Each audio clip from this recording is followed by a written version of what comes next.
Hey guys, and welcome back to another video. Today we want to talk about the two strongest things in Clash of Clans on Townhall 13, and they are combined. So we're talking about the strongest troop on its own, the Yeti, and then we're talking about the strongest combination, which is Hog Riders and the Royal Champion. And we want to combine those two things in one strategy, and we'll talk about this one today, and we'll show you guys on how you guys can use it on your own in Legend League and in War. But before we're starting with that, we want to take a look at the War and the stream, which means I will be streaming today once again in English from 6 to 8 p.m. CET, and then transition once again from 8 to 10 p.m. to German, which means we will stream overall 4 hours. We have a lot of attacks to do. We have a charity war going on with our Townhall 12.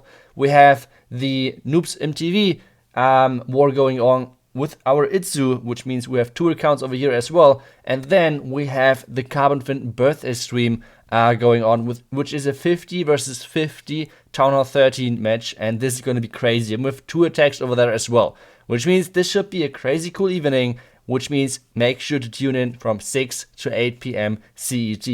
But for now, let's check out the army and let's check out the first attack, because, well, this attack is really strong and I want to show you guys how to use it.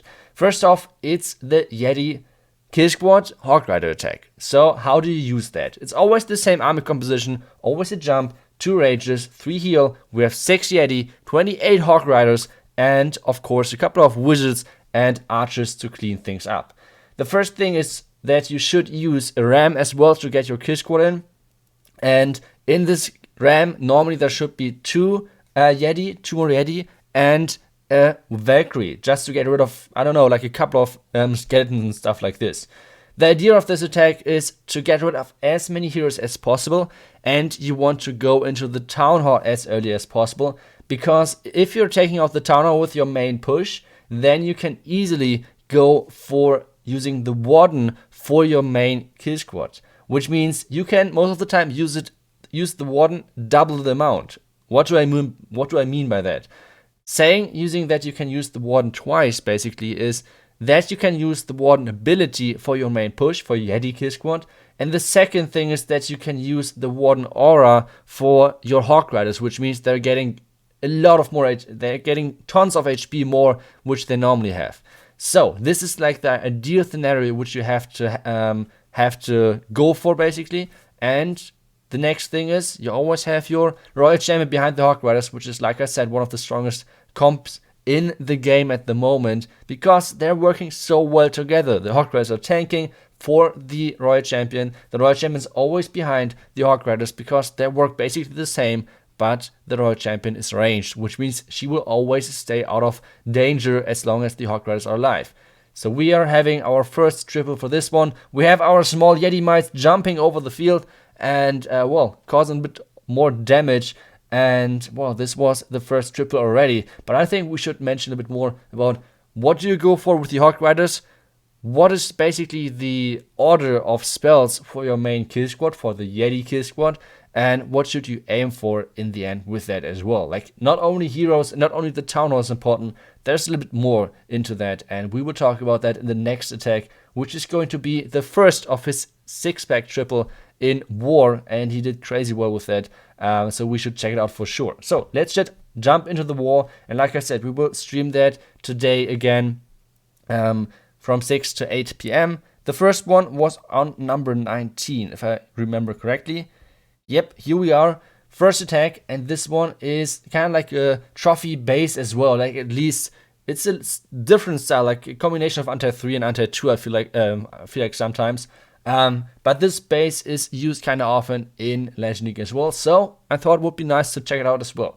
So we have our Yetis funneling in the beginning. It's always nice to have a couple of Yetis on the flanks because they're working kind of as P.E.K.K.A, so they're really good for funneling as well. And then the 2 more Yetis are coming out, the Valkyrie is swinging, and everything is golden now, which means those Yetis will do crazy work. They're coming into the expos, and now you can see that they're slowly but surely dying. But we don't really care about that because the Yeti mites are causing so much damage. The first scatter shot is out of the way, and that's another thing which you should go for. You should always try to aim for as many heroes as possible. The Townhall should be on your list as well, and obviously as many scatter shots. Those are like the biggest counters for your attack. And now we have once again the combination. Hog Riders are tanking. The Royal Champion is getting rid of the enemy queen, and this means another triple for us. If there are not too many spring traps back there, we have a couple of hogs flying, but the Tesla farm is popping up as well. But this should be no problem, right? We have still the Royal Champion ability. We have still tons of Hog Riders left, but there are no more giant bomb places at the bottom. And once again, one more thing. When you have your Royal Champion ability up for the end of your attack, save it so you can get rid of the last 4 defenses like he's doing right now. It's bouncing, it's getting rid of the last couple of defenses, which is a huge deal because otherwise the Hog Riders would have needed to go through this cannon, which means then they would have split up over here. With using the Royal Champion ability early, the Hog Riders stopped over here, and now they could split into all of the different directions, which means the cleanup time is way shorter, and this means there are most likely no time fads. So this combination is super strong, and you should always remember when to use a Royal Champion ability. Others, like if she's dying, you should obviously use her as well, but otherwise you should try to save her for the last 4 buildings. So this was the second attack I want to show you guys, but now we're getting into the last one on the number 22, if I remember correctly. Yes, here we go. And this one is once again a war base, but at the same time a trophy base as well. So let's check out how he's doing it this time. Once again, he's going for the Townhall, obviously.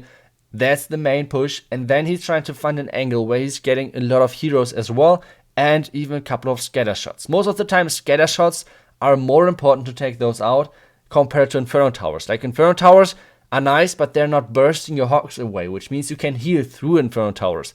But sometimes you cannot really heal through a scatter shot, which means those scatter shots are more dangerous than Inferno Towers, so you should go more for the scatter shots than Inferno Towers. That's a really important thing as well. Now everything is coming in. He can use the Warden ability for everything. The Yetis are still alive. He has a couple of Yetis in the core still, and now he's starting off with the Hog Riders. Yes, created a nice pathing for his hogs. The upper side got taken out by his kill squad, and now the bottom part of this base is getting taken out by the Hog Riders. Like, both parts are working next to each other really nicely. Queen ability to take out the enemy king, which means there are no heroes anymore in this base, and this means only the scatter shot can cause a couple of more problems for him, but this should be no problem for him overall. He has still a heal spell left which he can place. He has still the king ability, there's still the king alive for a second, and now the Warden is helping with everything. Yes, the Yeti exploding, and the Yeti mites getting rid of the most HP on those defenses, which means the Warden can easily finish those, and this means it's another triple for Brison. Crazy work. This strategy is really killing it right now in different parts of the game, not only in Legend League, but as well in War. It's working really great, and I think it's one of the strongest strategies out there. One strategy which we want to take a look at really soon as well is going to be a combination of P.E.K.K.A. and Yeti, and this one is really strong as well. And right now there are a lot of combinations, but I feel like there's always one same thing, and that's the Yetis. And I don't know how I feel about them. I would love to hear about what you guys think about them, because that would be awesome to hear. What do you guys think? Yetis are too strong? Do you think that you can't really say that at that point because we have not too many max defenses? Or what do you think on the Yetis? Because I'm not really sure about them. I like the idea. I like how they look, but I don't know how to rank them. I feel like they're still the strongest troop in the game, but it's really a tough call. It's really a tough call, but yeah, that would be awesome to hear from you guys. Otherwise, I hope you guys liked the video, and once again, make sure to tune in from 6 to 8 p.m. in the stream. I will stream on Twitch.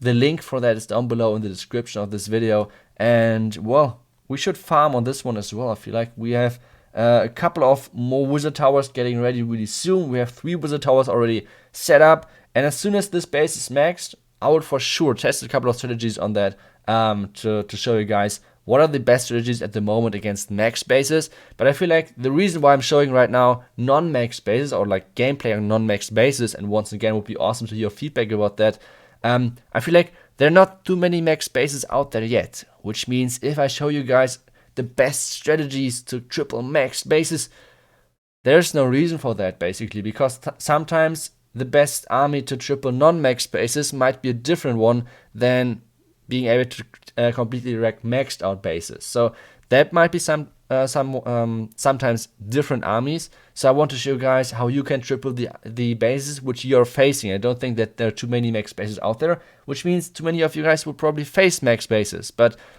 that's just a guess. So those would be the two questions for you guys. First off, what do you think about the Yeti? And second, what bases do you face? Like, are there max, are there non-max bases? That would be super awesome to hear. I hope you guys liked today's video. I really like the idea of the strategy, but I would for sure try my miners, try my Hog Riders. I really like those two. And well, I will see you guys in the next video, and we will see you hopefully today in the live stream. So either see you today in the live stream or tomorrow. See you guys, and bye bye.